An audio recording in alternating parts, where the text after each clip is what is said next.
Welcome to Revenge Stories, where justice finds its voice. Hey there, friend. Ever been betrayed? Lied to? Felt the sting of someone walking away when you needed them most? You're not alone. Here, we share the most jaw-dropping revenge stories from cheaters getting what they deserve to manipulative families falling apart.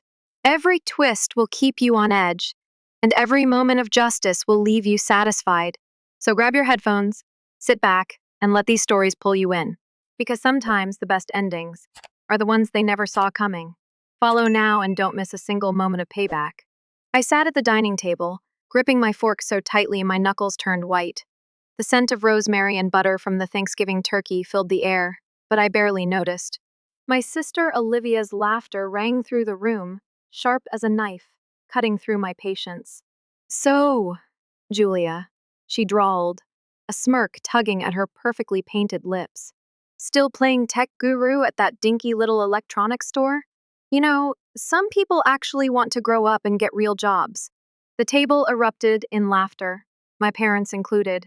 Even Uncle Rick, who still owed me $300 from a loan 2 years ago, chuckled along. My stomach churned. They had no idea. No idea about the sleepless nights, the hours I poured into coding, the silent victories I kept to myself because I knew that if I shared them, I'd only get more ridicule. I forced a smile, the kind that masked every ounce of frustration boiling inside me. Yeah, still there, I said, spearing a piece of turkey. But you know me, Liv. Always dreaming. Oh, honey, my mother chimed in, shaking her head like she was lamenting a lost cause. It's good to have dreams, but at some point, you have to be realistic. Your sister is a director of marketing at 29. She worked hard and made something of herself. Maybe it's time you start thinking about your future in a practical way. Practical. The word sat bitter on my tongue. Practical meant what? Surrendering? Giving up the thing that I had nurtured from a mere idea into a fully functioning prototype? They wouldn't understand. Not now. Maybe not ever. My father, who barely looked up from his plate unless football was on, finally decided to contribute. No one's saying you're not smart, Julia. You just have to apply it right. An app? That's not a career. It's a hobby. I swallowed the lump in my throat, nodding along. Yeah, maybe you're right. No one noticed Nina, my cousin, shifting uncomfortably in her chair. She was the only one who knew who believed. She met my gaze briefly, and in that fleeting moment, I felt grounded. But then Olivia just had to twist the knife. You know, Mom, Dad, I was actually thinking about getting Julia an interview at my company. Maybe a junior assistant position. At least that way, she'd have a foot in the door somewhere real. Their faces lit up like she had just offered me salvation. My mother beamed. My father nodded in approval. Now that, he said, is a great idea. My stomach clenched, and for the first time all evening, I felt my grip on my emotions slip. They really thought so little of me. Thought I needed saving. Thought I needed Olivia to hold my hand and guide me into the real world. I set my fork down, took a slow breath, and kept my voice even. That's generous of you, Liv, but I think I'll manage. She scoffed. Suit yourself. Just don't come crying when you realize I was right. I smiled. A real smile this time. Because what none of them knew was that tomorrow I had a meeting with Apple. And when the news broke, when the jaws they held so smugly aloft came crashing down, I wouldn't have to say a single word. I would let the silence speak for me. The fluorescent lights hummed above me as I stood at the register, scanning the barcode of yet another overpriced HDMI cable. The customer barely looked at me, tapping impatiently on his phone while I bagged his purchase. $39.99, I said, forcing a polite smile.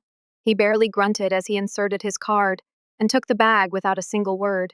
I exhaled through my nose, fighting the familiar swell of exhaustion and frustration. 3 years. 3 years of standing behind this counter, answering the same questions, listening to the same complaints, watching people like him walk in and out of the store without ever really seeing me. To them, I was just the girl in the blue polo, the one who printed their receipts and told them where the USB cables were. But I saw them. I saw the way inventory numbers never quite lined up, the way shelves were restocked. Inefficiently, the way managers scrambled whenever corporate audits rolled in. And unlike everyone else in this place, I was actually doing something about it. Between shifts, on my lunch breaks, and deep into the night when my family thought I was just wasting time on the computer, I had been building something that could change the entire retail industry. My app, StockMind, was more than just an inventory tracker. It was a self-learning AI system that could predict stock fluctuations, optimize product placement, and reduce human error. A system that, in a few short months, would be worth more than Olivia's entire marketing career. But no one knew. Not my parents, not my sister, not even my coworkers. The only person who understood was Nina, my cousin, my only true ally in that house of condescension and belittlement. She was the only one who had seen the prototype, the only one who had believed me when I said Apple was interested. Julia, you on break yet? I turned to see my manager, Alice, standing at the service desk, flipping through a stack of reports. Alice wasn't like the others. She was sharp, meticulous, and most importantly, silent. She had seen me testing my app in the back room, had caught me making adjustments to the system during my shift. But instead of reprimanding me, she had simply watched. I still didn't know what to make of that. Yeah, I said, pulling off my name tag. Heading out now. I grabbed my laptop from the break room and made my way to the empty supply closet near the back of the store. It wasn't glamorous, but it was quiet, and that was all I needed. Opening the laptop, I tapped the keyboard, bringing up the latest test results. StockMind's prediction model was running at 97% accuracy now. The AI had successfully tracked and optimized inventory rotation for the past 3 weeks. If this worked on a large scale, it would change everything. A message popped up on my screen. Apple Conference Room B, 10:00 a.m. See you tomorrow. My heart slammed against my ribs. This was it. The moment I had been grinding toward for years.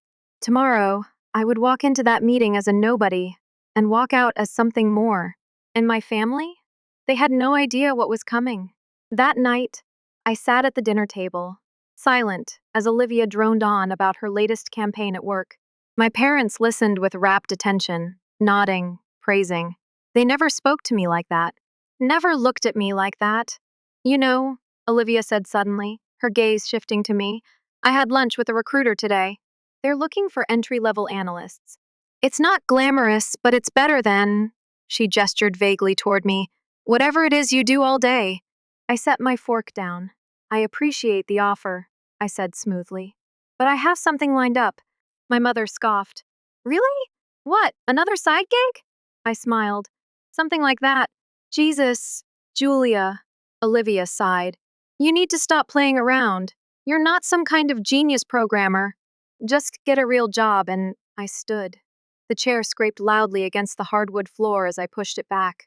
I could feel every muscle in my body coiled tight, not with anger but with certainty. Let them laugh. Let them roll their eyes. Because tomorrow, everything changed. I met Olivia's gaze evenly.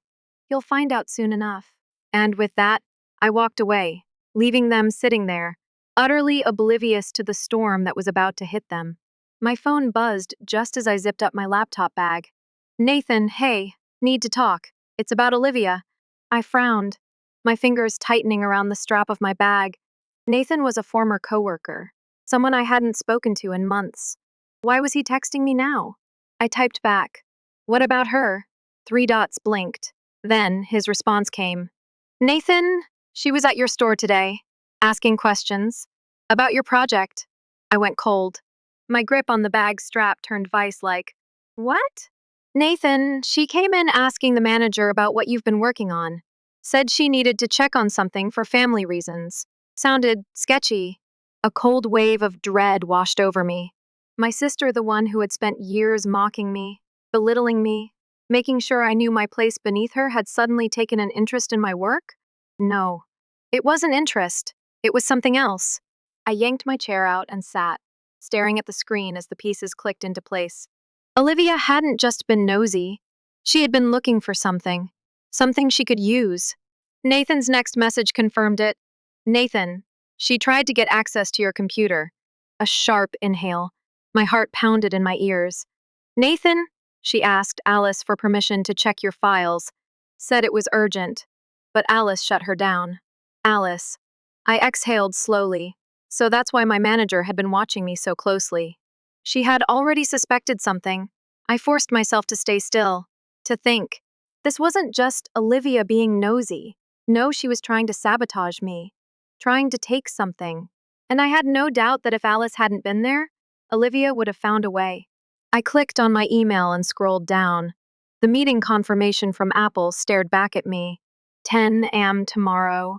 Was she trying to stop me? Or worse, was she trying to take credit for my work? I knew Olivia. She didn't just dislike me, she despised me. I had spent my entire life under the weight of her superiority. And now, for the first time, she had a reason to fear me. I stared at my screen, pulse steadying. Fine, if she wanted to play games, I'd let her. But she had no idea who she was dealing with. That night, I watched Olivia from across the dinner table. She was laughing, pouring herself another glass of wine, acting like nothing had happened, like she hadn't spent the entire day trying to dig into my work, to tear down what I had built. She thought she had already won. Mom, you should have seen the meeting I led today, she said, swirling her glass. I swear, some of these junior execs don't know the first thing about marketing. It's exhausting having to explain everything to people who just don't get it. A pointed glance in my direction. I felt the burn of it, but I didn't react. I wouldn't give her the satisfaction. Oh, honey, that's because you're just so far ahead of everyone else, my mother gushed. They can't keep up. I pressed my fork into my mashed potatoes, the tension curling in my gut like a coiled spring. I could feel it how easily I could call her out, lay it all bare, but I wouldn't. Not yet. Instead, I smiled. That's true, I said. Some of us take longer to catch up. She smirked, pleased. I almost laughed. She really had no idea. Back in my room, I locked the door and powered up my laptop. My fingers moved fast, checking my files, my backups. Everything was secure. Olivia had failed this time. But I wasn't naive. She wouldn't stop here.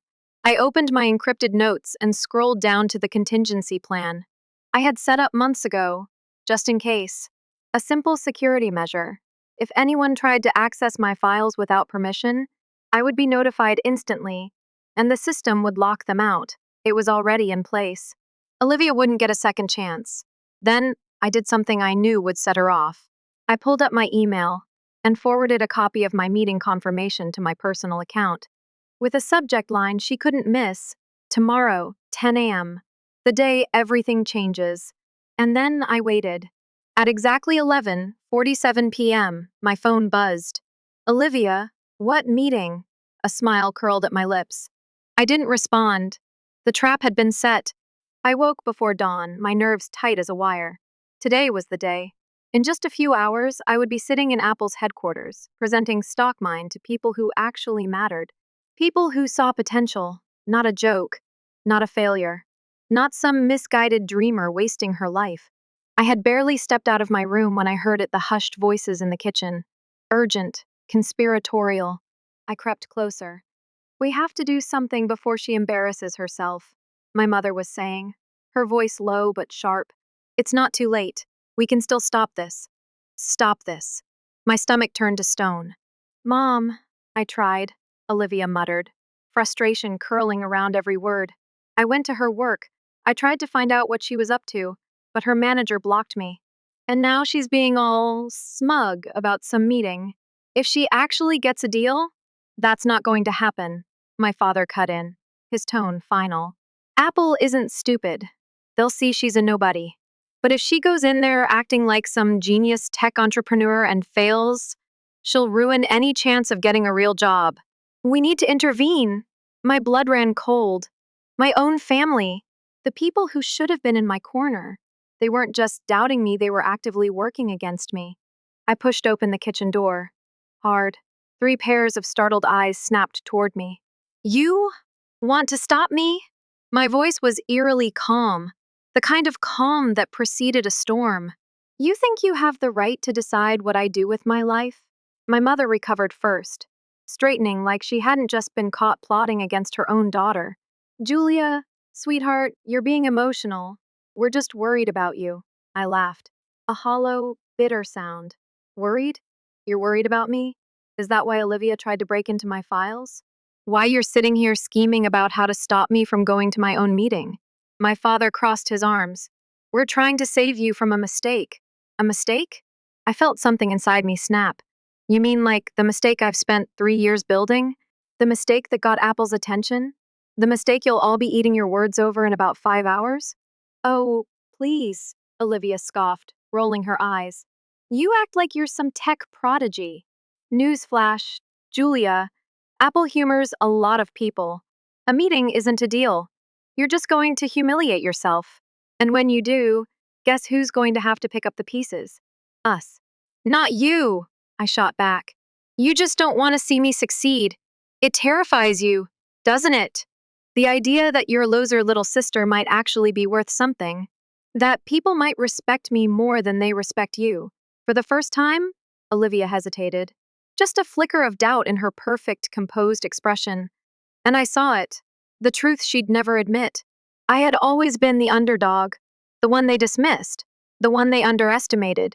But now there was a real chance that would change. And Olivia couldn't stand it. That's ridiculous, my mother snapped. Olivia has a real job. She's respected. She doesn't need to prove anything. Neither do I said, my voice steady now. But I will. I turned to leave, but my father's voice stopped me. We called Apple. Silence. I turned back slowly. What? My mother had the audacity to look sheepish. We just wanted to make sure they knew what they were dealing with. You sabotaged me. My voice was barely above a whisper, but the weight of it made the air in the room suffocating. My father held up a hand. We didn't sabotage anything. We just inquired. We asked if they had verified your credentials. You don't even have a degree in this field, Julia. They needed to know that. My hands curled into fists. You called Apple and told them I was a fraud. We told them the truth, Olivia said, smugly, arms crossed over her chest. And if they still want to meet with you after that, well, go ahead. Let them laugh you out of the building. But at least we won't have to watch you crash and burn. I swallowed the scream building in my throat. I couldn't afford to lose it. Not now. Not when I was this close. Instead, I exhaled slowly, smiled. All right, I said. I see how it is. My mother's expression softened, mistaking my composure for surrender.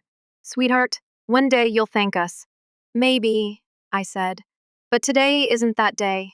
I walked out, head high, heart pounding. They thought they had won. They thought they had crushed me before I could even get to the finish line. But what they didn't know, what they could never have predicted, was that Alice had already warned me, had already told me about the concerned family members who had called Apple. And Apple? They hadn't cared. My meeting was still set. My future was still mine. And in just a few hours, I was going to prove to them all that the only mistake they had ever made was doubting me. I walked into the sleek glass building of Apple's headquarters, with my heart hammering against my ribs. My palms were damp, my throat dry, but I kept my head high. I was here. Despite everything, despite my family's interference, despite Olivia's pathetic attempts to sabotage me, I was here. The receptionist greeted me warmly. Julia Lee, right this way. They're expecting you. They were expecting me, not a fraud. Not some lost little girl who needed saving. Me. As I followed her down the hall, my mind replayed every insult, every condescending look from my family, every sneer from Olivia. And yet, here I was, standing in the very place they swore I would never reach. I stepped into the conference room, my breath catching for just a moment. The table gleamed under the soft lighting, and across from it sat Alice, my manager. But she wasn't just my manager. Was she? She was Apple's director of retail innovation. I should have guessed. The way she had watched me, the way she had protected me when Olivia came snooping around. Alice smiled, gesturing to the chair across from her. Julia, I'm glad you made it. I forced myself to sit, my mind racing. She had known this whole time. You look surprised, she said, amusement dancing in her sharp eyes. I swallowed hard. I didn't expect you to be here. I knew you were watching me, but I didn't realize. My words trailed off. What could I even say? Alice leaned forward. I've been watching you for a while, Julia. Your work at Harris Electronics. The way you identified inefficiencies that others overlooked. The way you built StockMind from the ground up, not just as a tool, but as a solution. She folded her hands. That's why I reached out to you. We're interested. And we're not the only ones. My pulse quickened. What do you mean? Alice slid a tablet across the table. Your prototype demo? It's been making waves. We have 3 different departments looking at it. And after today, we're prepared to offer you something bigger than just a licensing deal. I stared at the screen, the reality settling in like a weight in my chest. They weren't just buying my app. They wanted me. Alice continued, her voice calm but firm. We're prepared to offer you a position as our Vice President of Retail Innovation. The words barely registered. Vice President. Not an entry-level coder, not an assistant, a VP. My family thought they could keep me small. They thought they could sabotage me, clip my wings before I even got off the ground. But they had no idea what was coming. I forced my voice to stay even. I need a moment, Alice smiled knowingly. Take your time. I gripped the tablet, my vision blurring as I scrolled through the documents, the contract, the terms. This wasn't just an opportunity. This was vindication. And then my phone buzzed. Olivia. I stared at the screen, my lips curling into a slow smile. Perfect timing. Excuse me, I murmured, standing and stepping just outside the room. I hit answer. Julia. Olivia's voice was tight, urgent. What the hell is going on? I leaned against the wall, eyes flickering back to Alice, who watched me with interest. What do you mean, Liv? Apple just called me. They asked if I wanted to clarify anything about my previous statements. I don't know what you told them, but they're clearly onto something. I bit my lip to keep from laughing. Oh, they were onto something. All right. Liv, I said slowly, savoring every second. Did you really think you could sabotage me? That Apple wouldn't see right through you? I let out a mock sigh. You were sloppy. I mean, calling them and pretending to be concerned about my credentials? Really? Silence. For the first time, Olivia had nothing to say. Here's the thing, I continued, my voice dropping to a near whisper. Not only did Apple not believe you, they documented everything. Every call. Every attempt you made to interfere. And now, Liv, they're reporting it to your company. Her sharp inhale was like music to my ears. You're lying. I laughed softly. Am I? Guess you'll find out soon enough. She started to say something, but I hung up before she could. Let her sweat. I turned back to Alice, who raised an eyebrow. Everything all right? I exhaled, slipping my phone back into my pocket. Better than ever. She slid the contract toward me. Then let's make this official. As I took the pen, my hands were steady. I wasn't afraid anymore. Not of Olivia, not of my parents, not of anyone who had ever doubted me. They had spent years looking down on me, dismissing me, mocking me. And now, they were about to watch me soar. The first wave hit at noon. I was sitting at my new desk, my executive desk, when the first frantic call came in. My phone vibrated against the polished wood, and I didn't even need to check the screen to know who it was. Mom. I let it ring. Then came the second call. Dad. Ignored. A third. Olivia.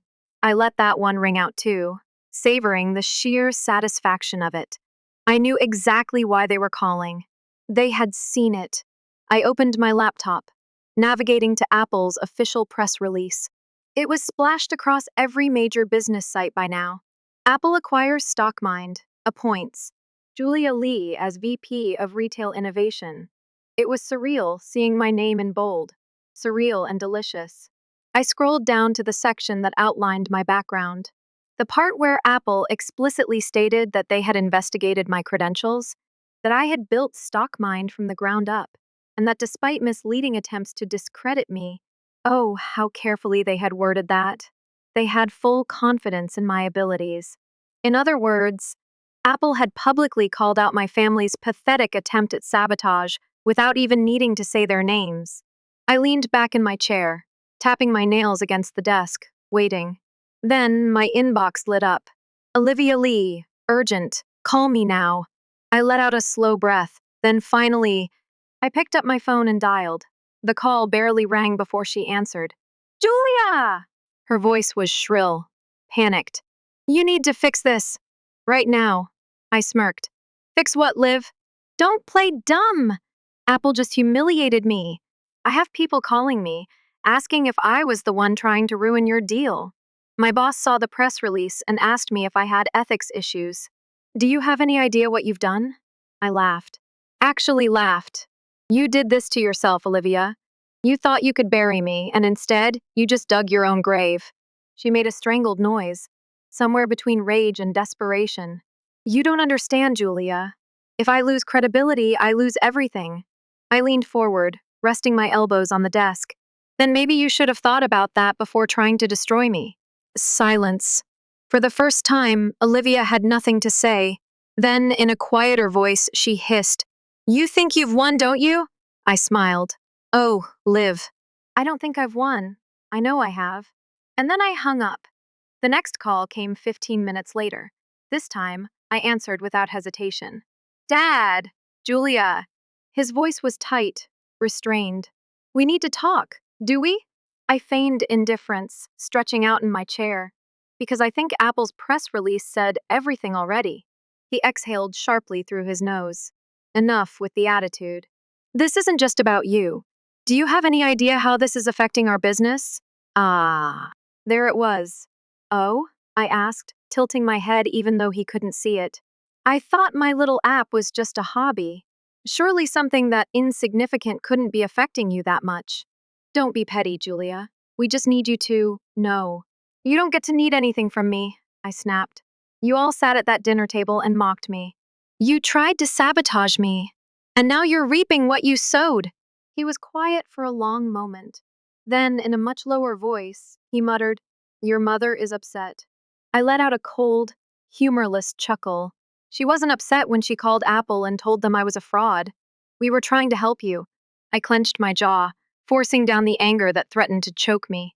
No, you were trying to control me. And now you're learning what happens when you push someone too far. More silence. Then, finally, is there anything we can do? I smiled, tapping my fingers against my desk. Yes, actually. Hope flickered in his voice. What? I let my voice drop to a lethal whisper. Watch. Me. Thrive. And then I ended the call. The fallout didn't stop there. Within days, Olivia's company put her under internal investigation.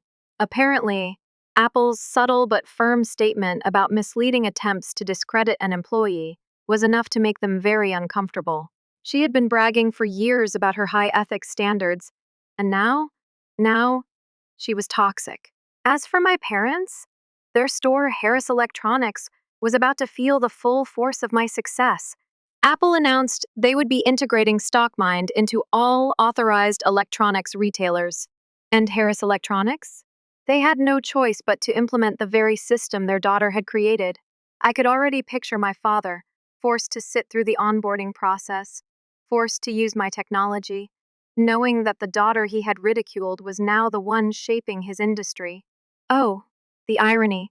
I sat back, breathing in the victory, letting it sink into my bones. This wasn't just success. This was justice. And for the first time in my life, I felt free. I sat in my new office, bathed in the soft glow of the city skyline. The glass walls reflected back a version of myself. I was finally proud of a woman who had fought, endured, and won. The weight of my name on my office door, Vice President of Retail Innovation, still sent a quiet thrill through me every time I saw it. I had made it, without their help. Despite them, my inbox dinged. Another email from Olivia. Subject, please, Julia. I stared at it for a long moment before opening it. Julia, I know you hate me right now, but I'm asking you no, begging you to help me. My company is putting me on probation, and if I can't clear my name, I might lose my job. Apple's statement is hurting me more than you realize. I know I messed up, but you have to understand, I was just trying to protect you. Please, can we talk? I let out a slow breath, reading the words over again. She still didn't get it.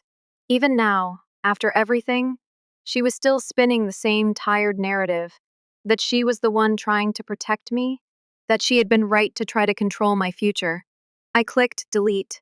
No response, no closure. just silence. And maybe that was the sweetest revenge of all. I turned my chair, staring out at the city below, watching as the world moved on. As success settled over me like a second skin, I had spent years craving their approval, their validation.